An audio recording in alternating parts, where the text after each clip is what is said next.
This is Mystical Prism, and we are working on block 1. And as you can see, Becky has all of the pieces cut out and labeled. We are going to be using the wing clipper instead of her directions. We're really kind of using the same process of making the geese, but when we get done, we're going to trim them exactly correct with the wing clipper. So you should get used to finding the size that you need when you're doing your specialty pieces that you're using a specialty ruler for. Instead of expecting the pattern to tell you to use this tool, if you have a favorite tool, you can go directly to the tool and find the size that you need. In this case, the finished size of the geese in this particular block are 2.5 by 4.5, and so we're going to cut the large squares at 5.5 according to the directions and the small squares at 3. So you should use this process whenever you have a goose so that you can continue to use the rulers that give you the best results. So the first thing that we're going to need to do is to draw lines on the squares that we are going to use to make the geese. So we'll be right back and show you that process.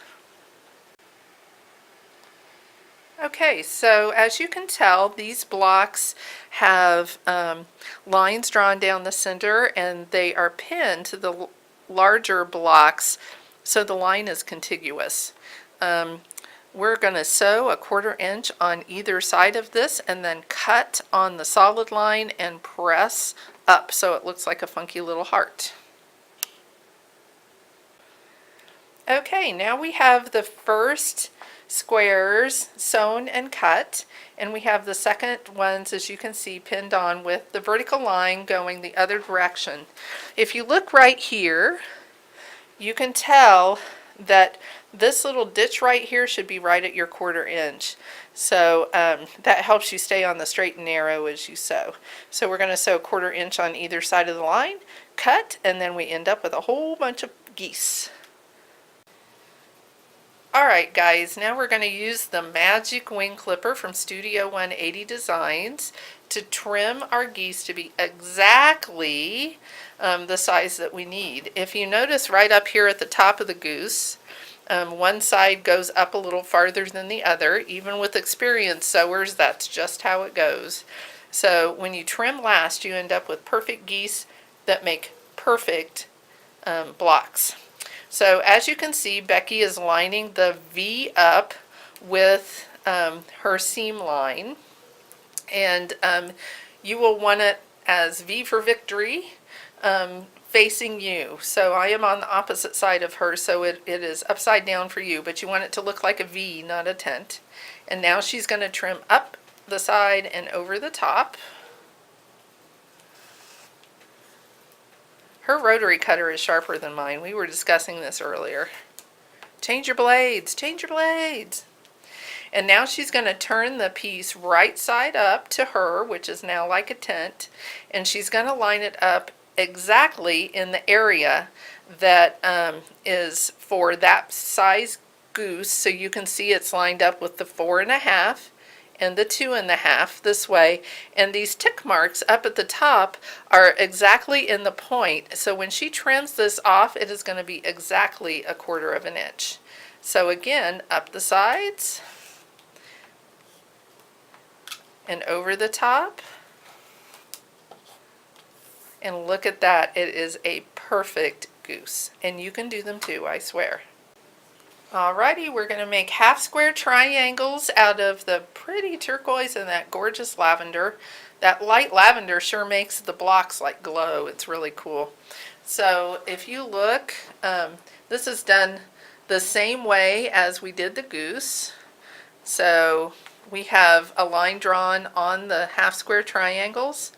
We're going to layer right sides together, and it's a batik, so that's subjective to whatever you think it is. And we're going to pin, and we're going to sew a 1/4 inch on both sides of the square, and then cut in half and press toward the dark. Hey, you guys, I lied to you. Press those half square triangles to the light. Becky's now going to trim them down because they're made slightly oversized. This is a great way to get perfect piecing. So she's using the Tucker trimmer, and we're going to trim them down to 2.5 inches. So if you notice, she has her square bigger than 2.5 inches and the edges hanging out. And she has the 45-degree line lined up with her seam line. So now she's going to cut up the side and over the top. Notice her wonderful hand position. And then she's going to turn it 90 degrees, and now she'll drop it right in the lines that say 2.5 inches in both directions, and she keeps that 45-degree line on the 45, and she trims up and over.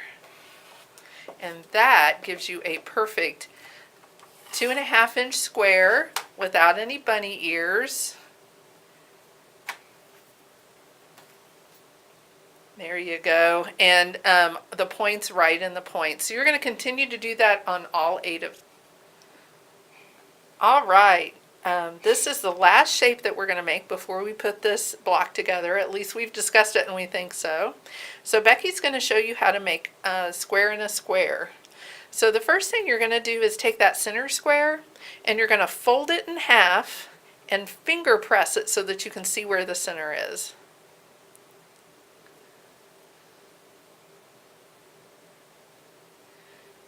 When you open it back up, you're going to take the triangles that you cut in the first step. These would be the smaller ones. And you're going to put the fabric right sides together and line up the point with the center of the square. And you're going to pin that and then pin the one opposite it and then sew at 1/4 inch. I believe these are still going to be, are these bigger a little bit? Yes, Becky says they're bigger a little bit as well. So we are going to, she's going to go ahead and sew a triangle on each side, but notice how her point is right with the center. If the point is with the center, everything else works. And a lot of people want to sew with that triangle up, but you should actually sew with the triangle toward the bed of your machine and the square up, and that way it doesn't move so much. So we'll get those sewn on, and then we're going to press out toward the lavender seam, the lavender triangle, and then we'll show you the next step. Oh my gosh, look at that funny little house. It has a roof on both ends. Okay, so Becky's going to fold this the other direction and finger press it. Oh, you got it.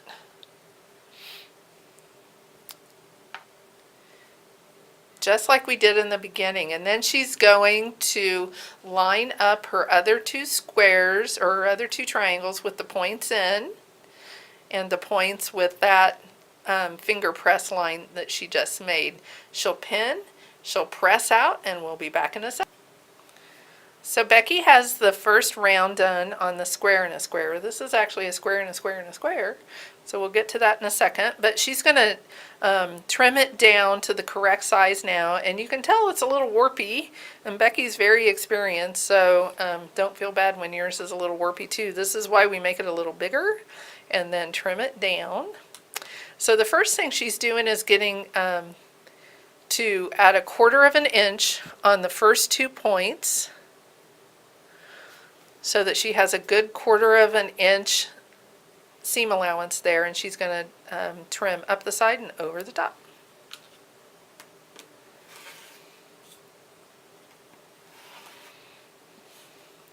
Then she's going to turn her block 90 degrees so the cut pieces are on the bottom left, and she's going to line it up exactly to the size that it's supposed to be, which is 3 3/8. Is that right?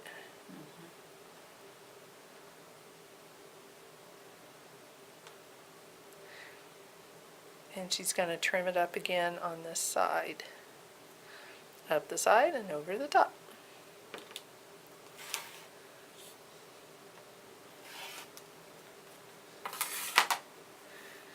Now she's going to take her perfect square in a square and she's going to add triangles going the other direction.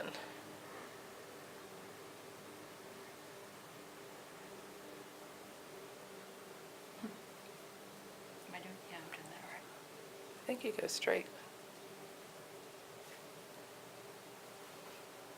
There you go. That's right. We have as much fun as you guys do at your place. Maybe more.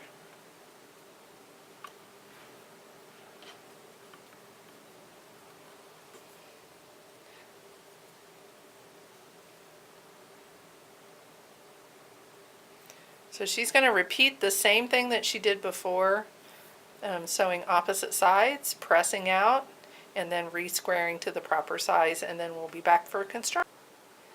All right. Through the miracle of Becky, the square and a square and a square is finished, and the geese are finished, and the half square triangles are finished. And now Becky has sewn a half square triangle to the left side with your goose facing down, so V like victory, to the left side of each goose. And now we're going to do partial seams. Yay, partial seams! So watch Becky as she flips this and starts lining up her point with her seam. She's going to turn it over to her point side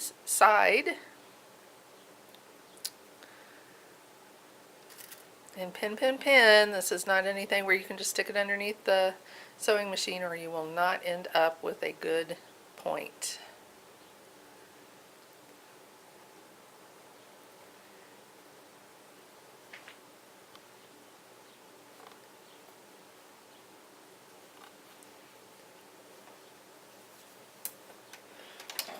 Now she's going to sew to within an inch of the end, and the reason why you're going to leave that out is because you're going all the way around this and you want to leave a seam so that you don't have to do an inset seam. You need to leave an opening. So she started an inch down.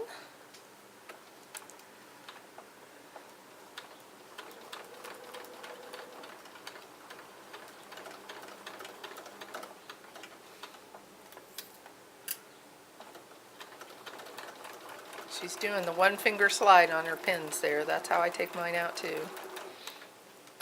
And when she gets to the end, let's just have her finger press it up. And you can see that the point matches. There you go. And that show everybody that it's open there on one part of the seam. So your seam isn't completely sewn so that you can sew the next one down. Now she's going to go to the top side and she's going to sew the entire seam left to right, and you're going to continue around all the way around this block.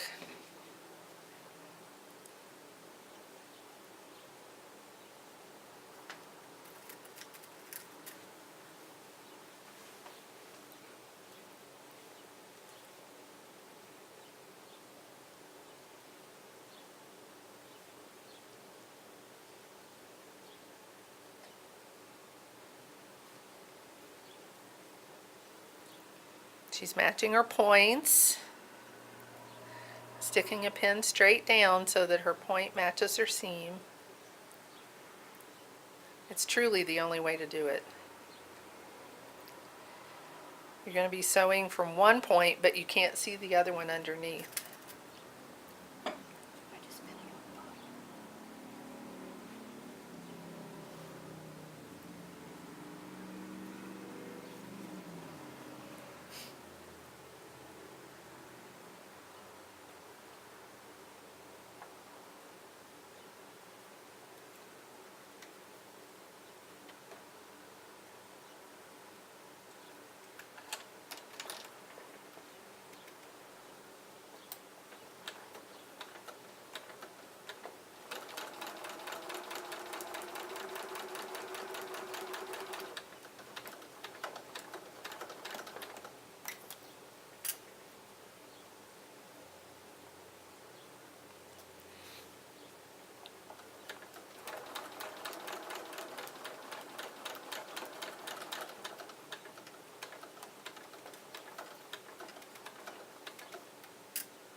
So now as you open it out, so you can see that that seam was done clear across, but that bottom seam is still open a little bit. So we're going to let Becky finish all the way around.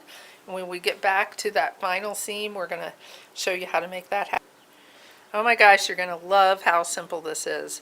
So Becky's gone around and put the outside pieces around the square in a square, and we're back to the last side, which she had left open an inch. So now all we're going to do is fold that down, line up the points, and finish the square. This prevents you from having to do an inset seam, like a Y seam, like you do on a Lone Star. This is an easy way to do it and never have to inset a seam. So she's pinning her point just like she did before.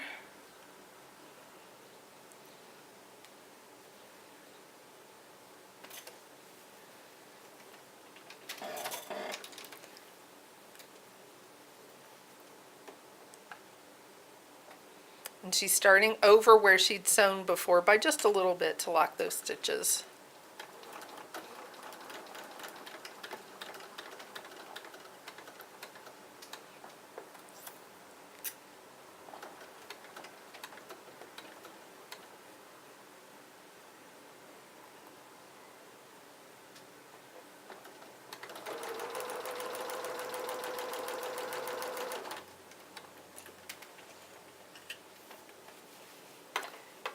And look at that. That is the completion of block 1 of Mystical Prism. It's beautiful, isn't it? So you're going to make 2 of these blocks, and they go in the border, I believe, don't they, Becky? Yep, we don't know. We're pretty sure they go in the border, but aren't they beautiful? So hang on for next week, and we'll do another block of, or next month, and we'll do another block of Mystical Prism.